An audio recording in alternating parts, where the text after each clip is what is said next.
Hello, everyone. How are you? My name is Jenny and I will be talking about the astrology, what we're in right now, and we are moving into about the full moon in Capricorn and moving ahead a bit.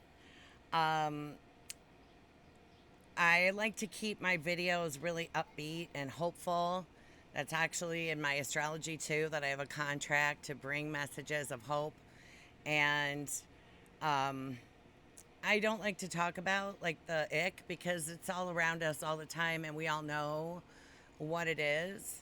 Um, but, last week it came to a community very close to mine. And I didn't come on camera last week because I was just too upset. Um,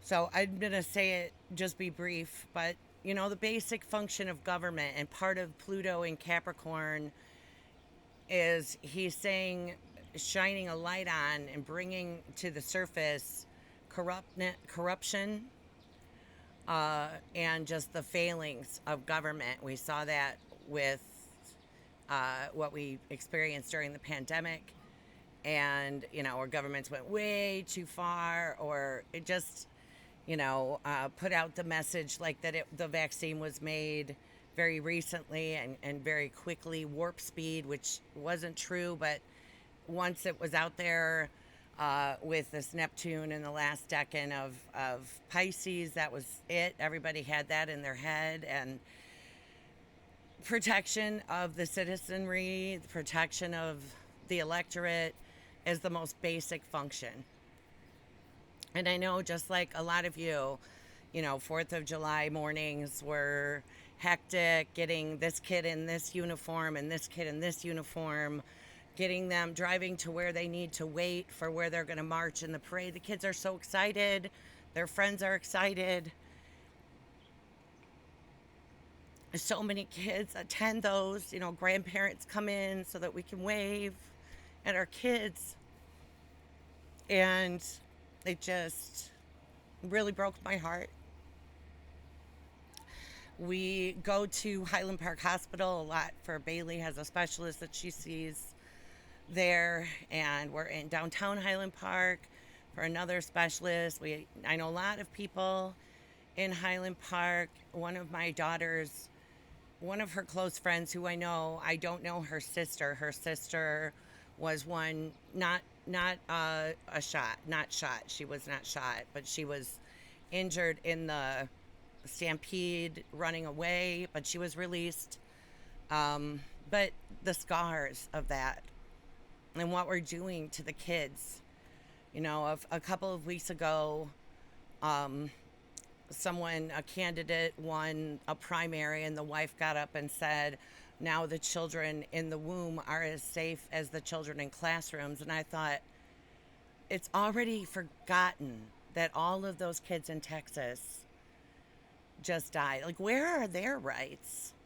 And do we really believe? And I know that it's like 90%, including my friend who's a member of the NRA, want more regulation and want more gun safety laws. Don't really see why we need to have these weapons of mass destruction in the hands of individuals who are unstable.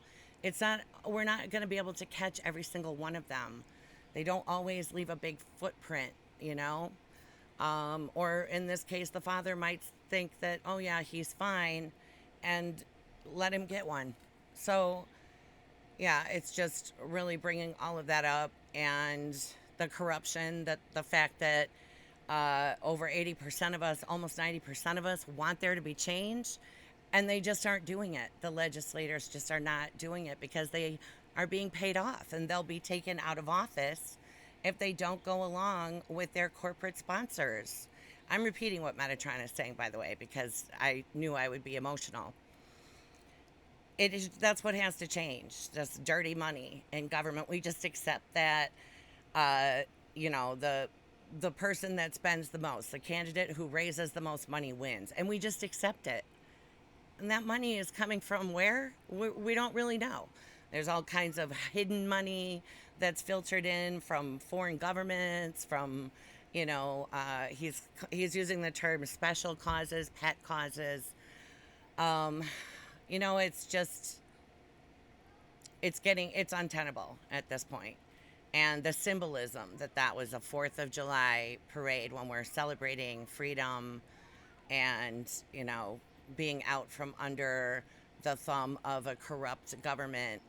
And there it is. Just like Mother Mary was talking about, I can't remember honestly when it was, when I was channeling her. And she spoke to our just not complacency, but that we've just come to accept it. That this is the way that it is. And we need to, she's saying, rise up and challenge the norm because it's not normal. And I also, and I know, like, especially for kids around me, everything got shut down, everything was canceled because they didn't find him for a long time. I was actually on that highway. Like, he went up to Wisconsin and came back. I went to the boundary, pretty much like my mother is about 15 minutes from the boundary of Illinois and Wisconsin. And I couldn't believe, like, I didn't notice it when we were there, but just coming home, you could feel it. You could feel the sadness, the loss, the grief coming from that community. And, it's just, I'm a little bit concerned. And I'm not going to do a whole video about it because Metatron said right now people are looking to be uplifted. So I'm not going to do a whole video about it. But when Mars, who is guns and violence and, of course, Pluto, some of that too. But when Mars goes through Gemini, he's going to hit the Mars of the United States and Uranus, which is sudden happening, shocking events taking place. That's going to happen from August through February of 2023, not the entire month of February. But, we'll see what goes on. I was talking to one of you, a friend, last night, I believe, and she had asked me, have I checked in with the council? And because I did that end of corruption channeling reading with them, and we talked about what's going to take place during the next Pluto, 250-year cycle of Pluto. And remember, she said, when I did check in with her, she just said, it's still the same message, all the corruption coming forward, being brought to light, which we're watching, right, during these hearings. People telling tales, she's saying, and then she reminded me that she said it's going to get darker. I made that video, I believe, in 2018. And, she said then that things were going to get darker. So I have that feeling about Mars' trip there. And what's really interesting about this time, and I've heard other astrologers say it too, is what I said last time, that there are, Metatron is saying, unique opportunities individually, that the depth that we can go to and the growth that we can have individually is really amazing. Collectively, it's a lot more trying. And so I would just recommend, because I can tell when I wake up, I'm happy, and I get up and I'm moving around a couple minutes and it all just comes in. And, it's the collective and people feeling, he's saying, betrayed, hostile, dissatisfied. And it's so important to, ask the angels to help us to clean that off of us and to keep our boundaries safe. But really, the biggest thing, that we can do for our boundaries is to strengthen our own vibration. Spend time every day doing something that is uplifting, that we enjoy. Finding the pleasure in life, he's saying.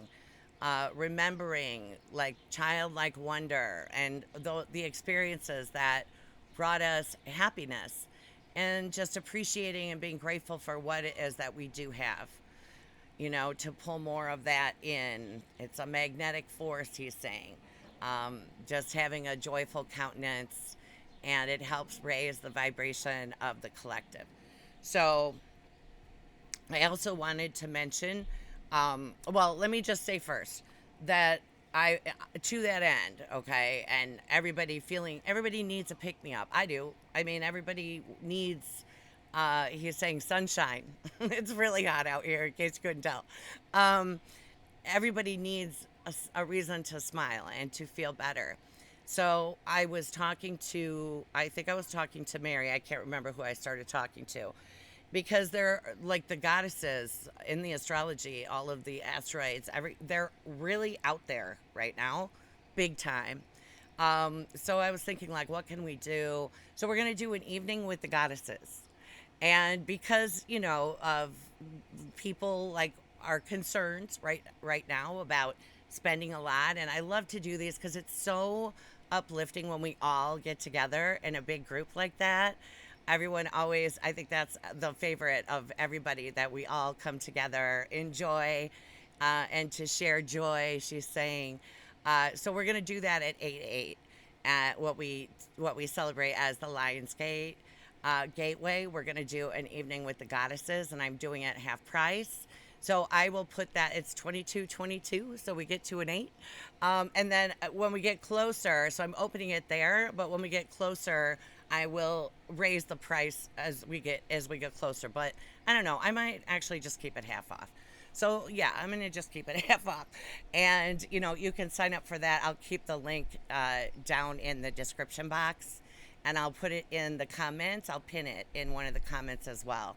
Sorry, we didn't have any wind when I came out to make the video, and I was having so many Mercury out of bounds activity that it took about 30 minutes for me to actually get it started. Definitely need a better system than me holding the umbrella. But anyway, so yeah, I just want to tell you, I'm making this video on Sunday. I tried to wait until it wasn't the hottest part of the day to make it. But we're in the full moon energy right now. So, and it is heavy. It's a heavy one. Even though today the moon is in Sagittarius, you can feel that full moon building.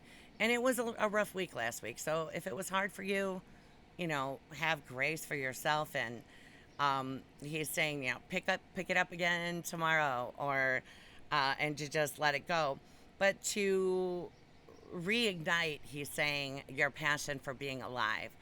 I'll say that a lot of this energy can make people thinking, like, what's the point? That kind of doomsday with the moon and Pluto coming together like they will in this full moon. For everyone in Sydney, I want to just send love to all of you. I know you're having horrific flooding again in Australia. You guys are just really getting hit hard with that. So I hope everyone is okay. I haven't heard from any of you. But I trust that everybody is okay. Switching arms. um, so, yeah, and sorry, I don't mean to laugh about what's happening in Sydney. I can't imagine. I've never been in any kind of flood situation like that. But it's just devastating in the videos. So, sending love to all of you, and angels and resources, he's saying, for help and protection. And what else did I want to mention at the beginning? Yeah, there are a lot of, the sequoias, the oldest and tallest trees that were first protected by Lincoln, have been on fire for a few days here too. So sending love to all of the beings caught in that firestorm happening there.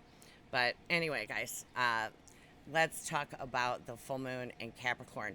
So, and Mother Mary is talking about that a lot of us feel the need to take shelter in the storm, and she's encouraging you to go with that idea. If you need some downtime, you need to just be home, spending time on your own, reading things that are uplifting, watching videos that are uplifting, that would be, she's saying, well advised. So we will take that to heart. Um, yeah, so let's talk about the full moon in Capricorn first. The full moon is taking place in Capricorn at 22 degrees. So that is less than a degree, about a degree, away from where Saturn, Pluto, Ceres, Mercury, all of them met in Capricorn. That happens, every 500 years or so. And so the virus had gone to humans like late October when as Mars was rising in Corvus.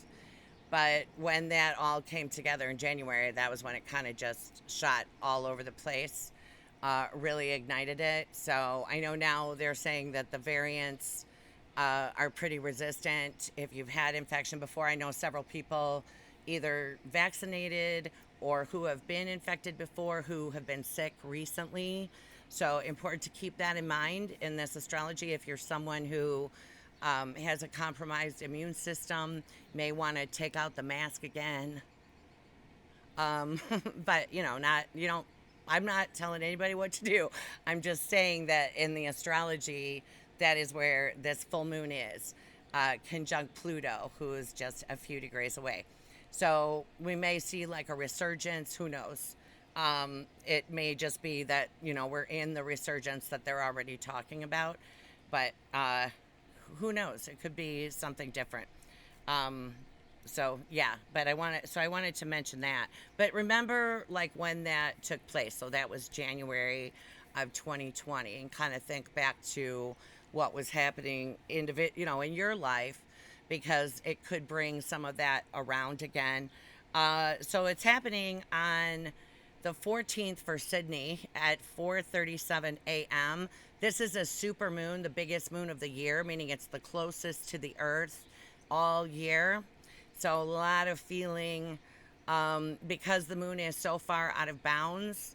She's like 26 degrees south by declination, that she's very close to the Earth. So, you can kind of get those rogue moon things. So typically, the lower side of Capricorn is cold and hard, detached, doesn't emote, doesn't share, doesn't want to bond, kind of thing. So good time to really, spend time on your own.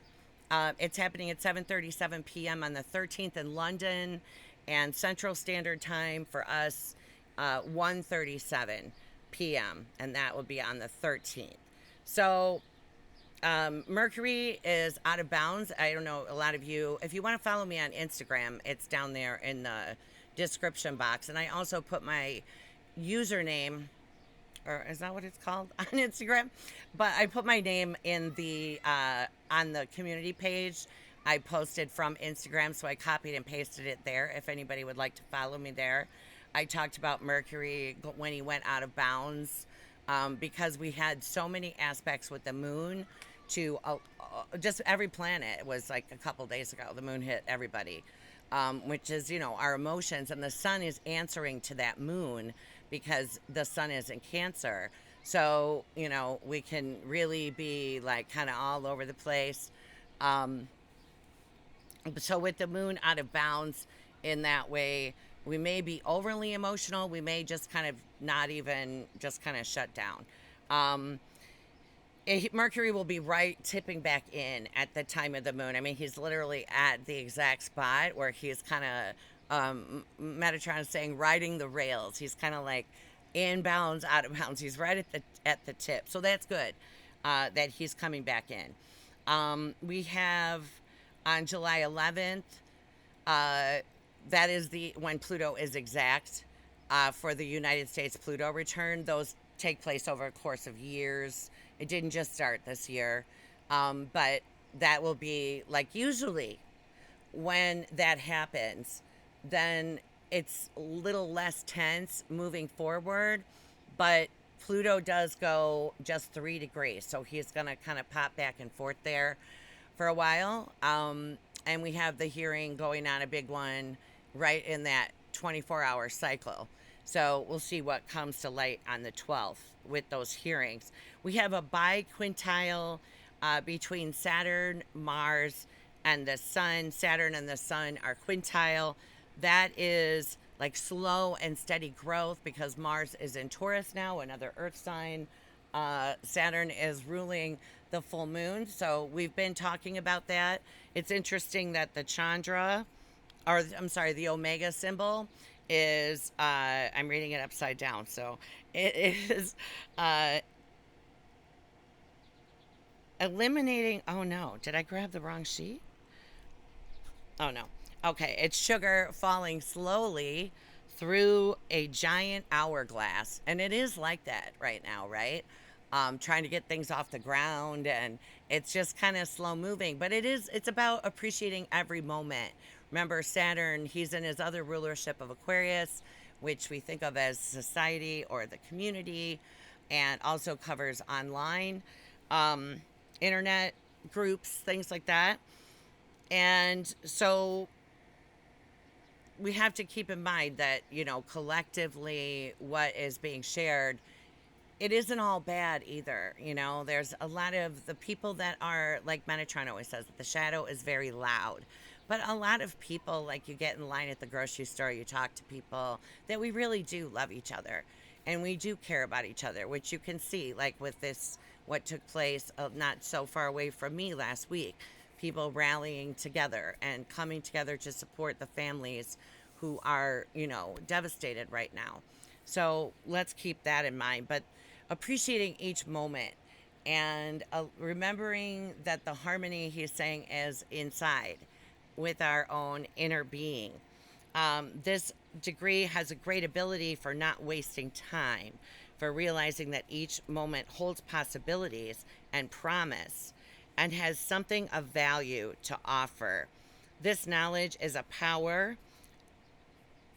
against focusing too much on the promise. Oh, sorry. I'm going to have to not read this upside down. um,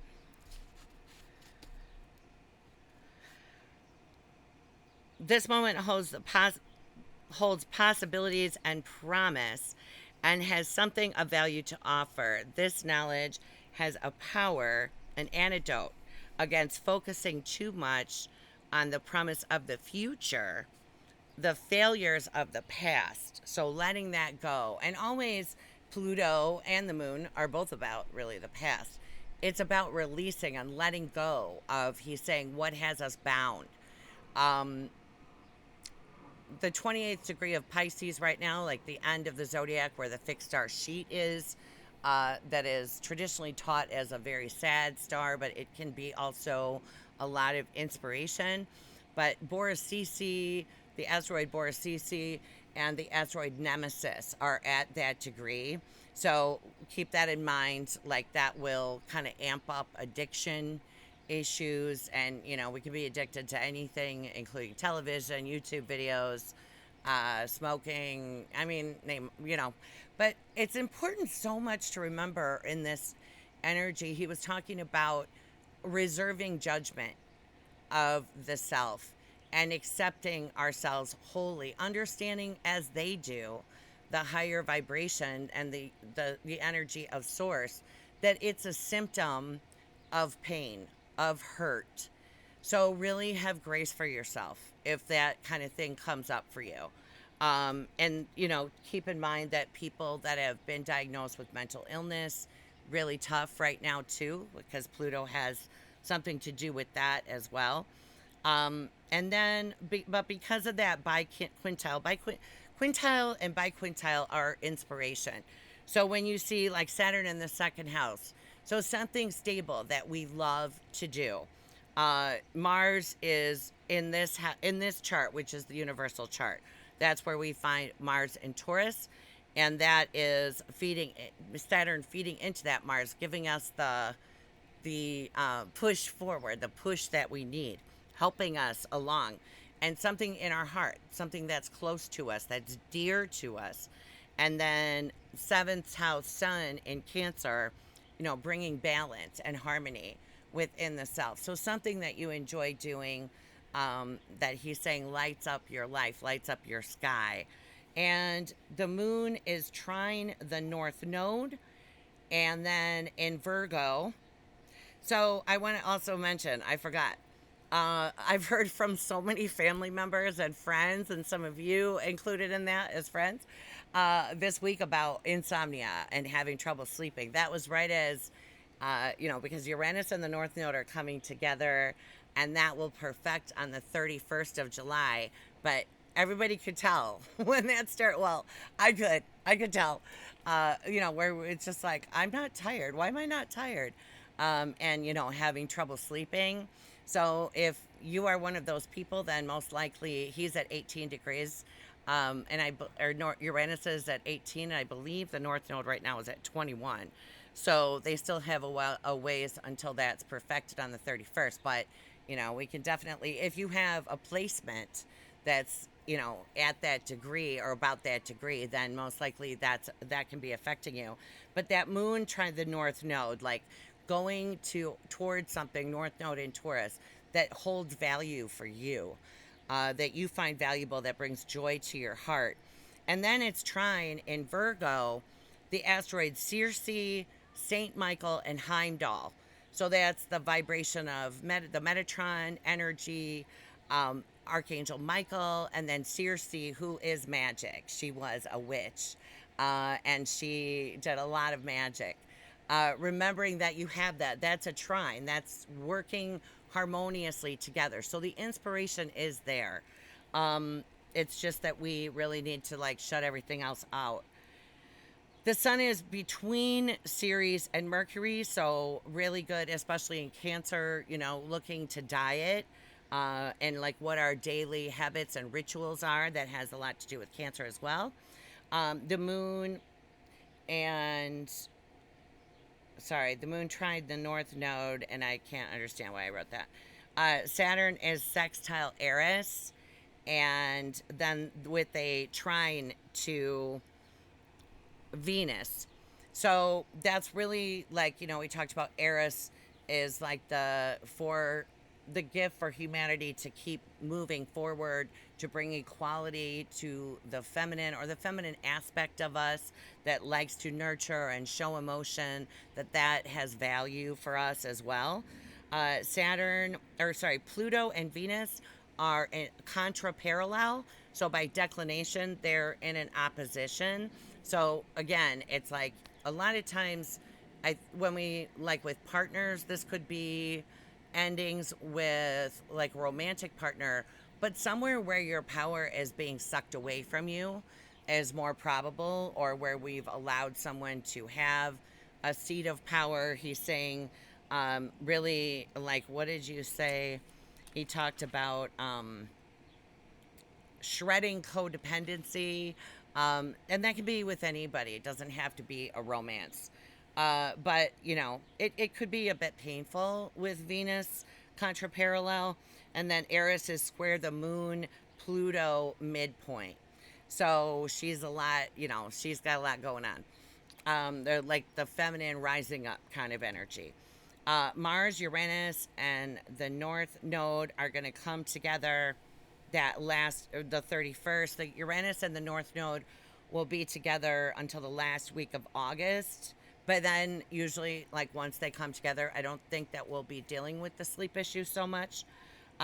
Mars moves out of that on August 4th. So I'm just giving you guys a heads up, especially if you're having trouble sleeping, because Uranus is electricity and excitement and movement and sudden happenings. And so whenever Uranus is involved, that can make it a little difficult to sleep. At the end of the month, then on the 27th, Jupiter will come to a station. He's going to stay stationary until the 1st of August. Uranus will then station in August, and we'll start like the end of August feeling that Saturn-Uranus square. So this is a good time, because that would be like the dissolving of some old structure, because Taurus is a sign that doesn't like change. It likes slow and steady.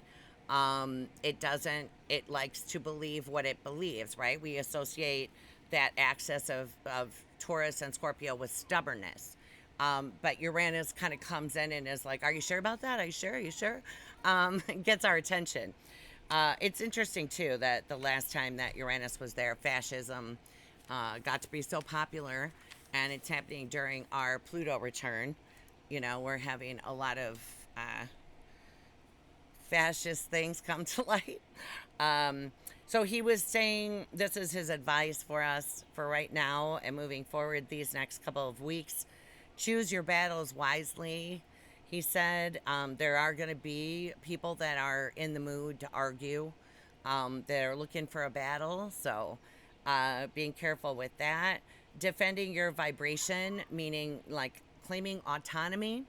And then he talked about breaking free of old patterns of codependency or just like needing approval, looking to others' opinions for the truth about ourselves. It's a great time, like he said, of self-discovery when the moon is with Pluto.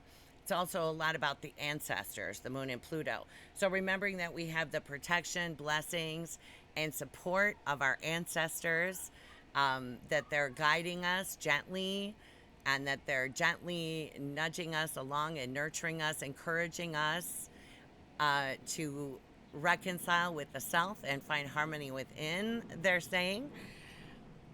Self care, Cancer, and like with Ceres and Mercury there, like I said, like focusing on maybe doing candle gazing at the end of the day, doing something in the morning, like starting your routine, that something that makes you really happy, that you enjoy, to kind of set the energy for the day.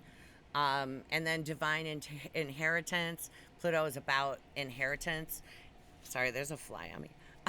Or something.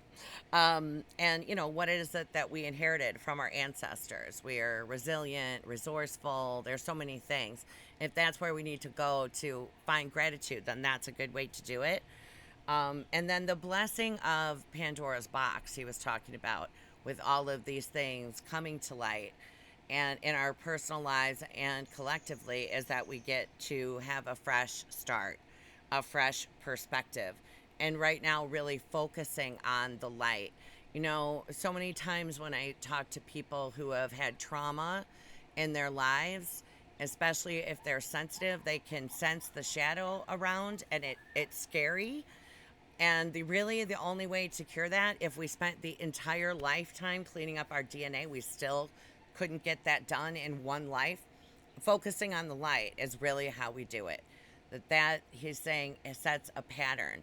Remembering that each of us has unique gifts, that they've already been installed, he's saying, and calling on our angel helpers and our ancestors for help and for protection. It's always provided when we ask for it, he's saying.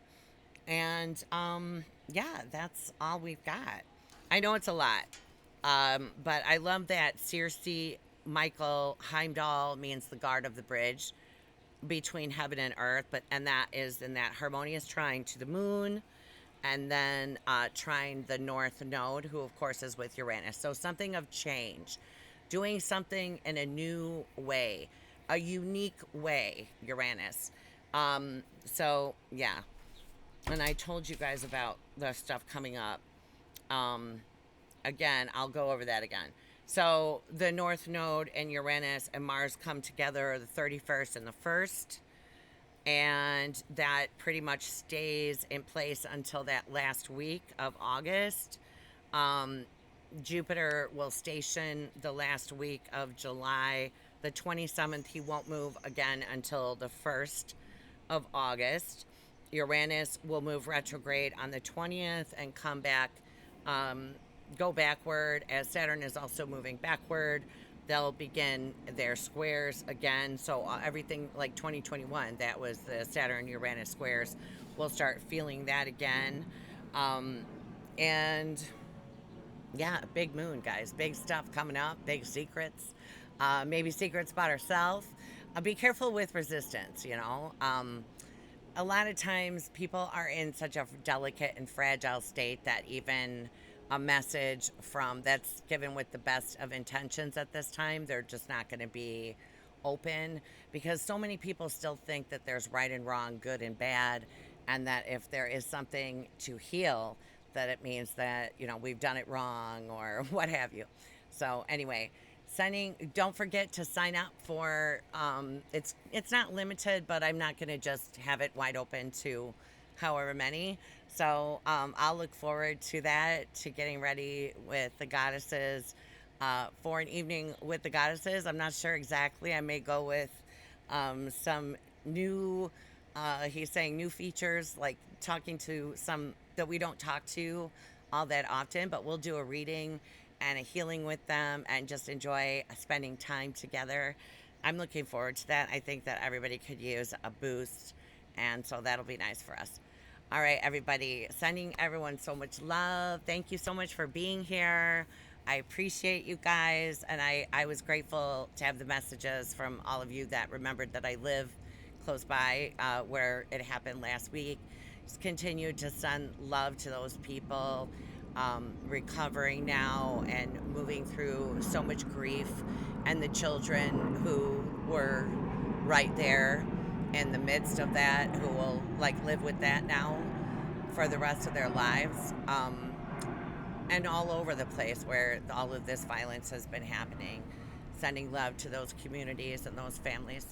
So anyway, everybody, he's saying remember that you are supported unconditionally, and that you are provided for as well, and believe and receive is what he's saying. So thanks, everybody. I will speak to you again next week. Sending so much love to all of you. Bye bye.